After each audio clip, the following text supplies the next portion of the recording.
성도님들 안녕하십니까? 오늘 함께 묵상할 말씀은 사무엘상 29장입니다.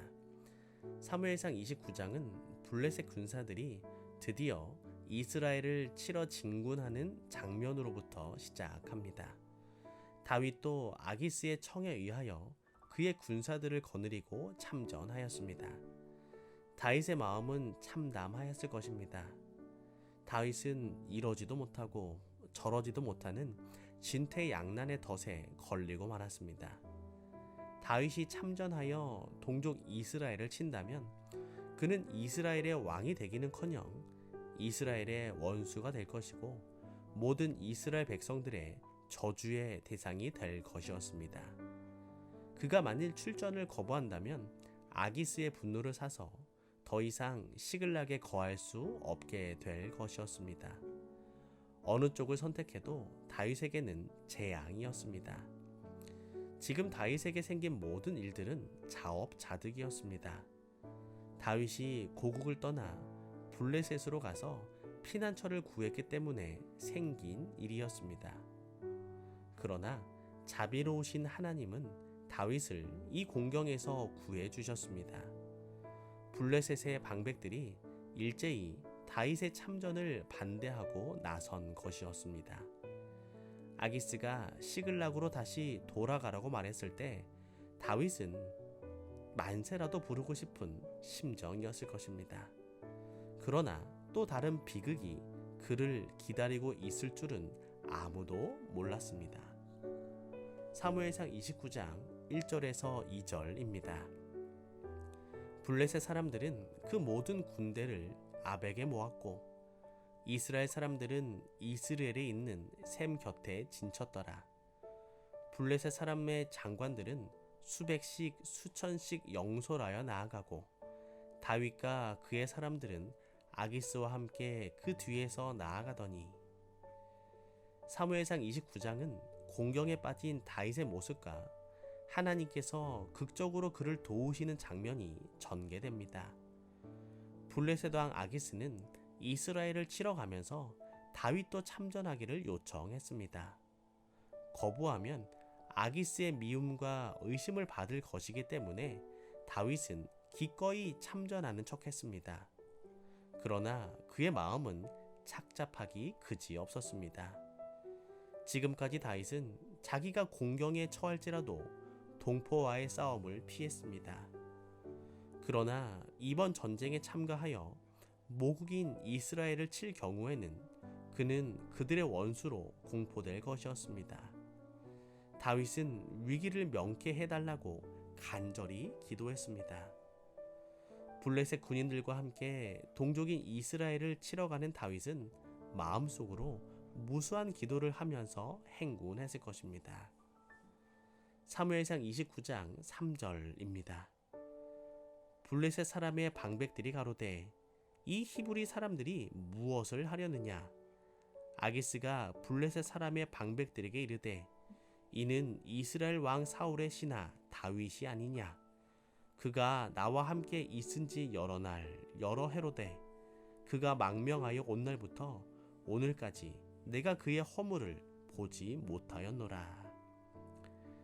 이 말씀에서 이 히브리 사람들이 이 같은 질문이 다윗에게는 심한 질책처럼 들렸을 것입니다. 그는 동족의 원수의 진영에서 전혀 있을 곳을 찾지 못했습니다. 그가 블레셋 사람들 중에서 피난처를 구한 것부터가 잘못이었습니다. 그것은 하나님의 인도를 구하지 않은 채 발걸음을 내디딘 결과였습니다. 이제 위기가 다가오고 있었고 다윗은 큰 궁지에 몰렸습니다. 그는 형제들을 향하여 무기를 들 수 없었습니다. 그리고 다윗은 아기스 왕이 내가 그의 허물을 보지 못하였노라 라고 말하며 다윗의 능력과 신실성을 확신하는 모습을 보면서 다윗의 이중성과 부정직을 돌이켜보게 되었습니다. 하지만 하나님께서는 당혹과 공경 가운데 있는 다윗을 불쌍히 여겼습니다. 그리고 전적으로 자신의 행동의 결과를 지도록 내버려 두지 않으시고 피할 길을 열어주셨습니다.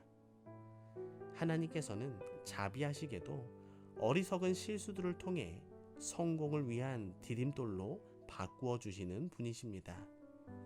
겸비함으로 기꺼이 하나님의 지도를 받고자 하는 자들은 뜻밖의 예기치 않은 곳으로부터 오는 구원을 보게 될 것입니다.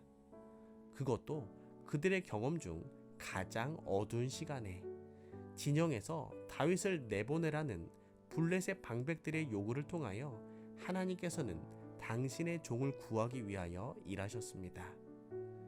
오늘 우리의 삶 속에서 일어나는 실수와 실패들이 있을 수 있습니다.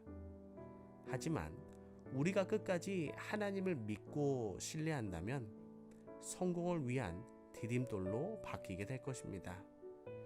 다윗을 인도하신 하나님께서 오늘날 우리들을 동일하게 인도하고 계심을 믿게 되시기를 소망합니다. 사무엘상 29장 8절입니다. 다윗이 아기스에게 이르되 내가 무엇을 하였나이까? 내가 당신의 앞에 오늘까지 있는 동안에 당신이 종에게서 무엇을 보셨기에 나로 가서 내 주 왕의 원수와 싸우지 못하게 하시나이까?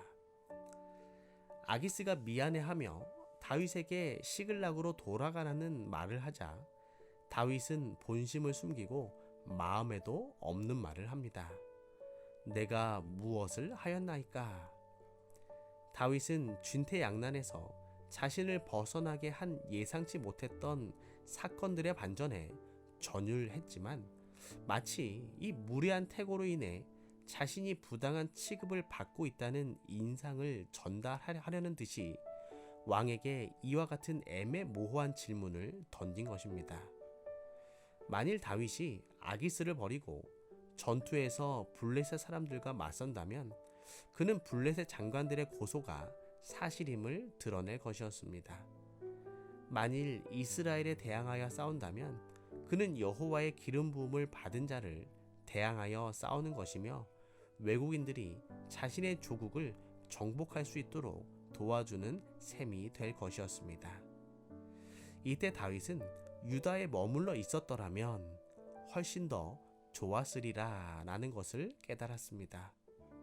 무엇보다도 그가 하나님께 진실되게 살기를 원하는 마음을 갖고 있지 않았더라면 여호와께서 그를 이렇게 구출할 수 없었을 것이었습니다.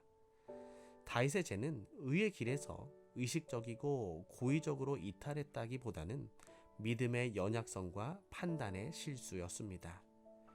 그는 신속히 결정 내리라고 재촉받았으며 아마도 하늘이 그의 생각을 승인해 주리라고 믿으면서 하나님의 답변을 듣기 위해 기다리진 않았습니다.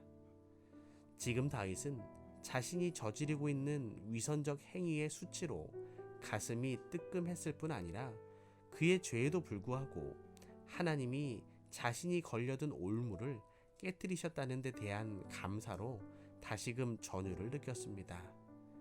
때로는 우리의 죄와 실수가 우리를 공경에 처하게 하지만 우리가 하나님께 간절히 기도하면 상황을 역전시키시어 우리를 구원하심을 믿게 되시기를 소망합니다. 오늘은 박환선 집사님을 위하여 기도합니다. 사랑의 하나님, 박환선 집사님을 다윗을 인도하신 하나님의 손길대로 언제나 인도하여 주시고 우리가 어려움과 공경에 빠질 때 구원의 손길을 주시는 하나님께서 언제나 늘 말씀하여 주시옵소서. 서유미 집사님과 박지수, 박성민 모든 가족들의 삶 속에 하나님을 향한 굳건한 믿음을 허락하여 주시고 하나님의 보호의 날개 아래 살아가게 하여 주시옵소서. 사랑의 예수님의 이름으로 기도합니다.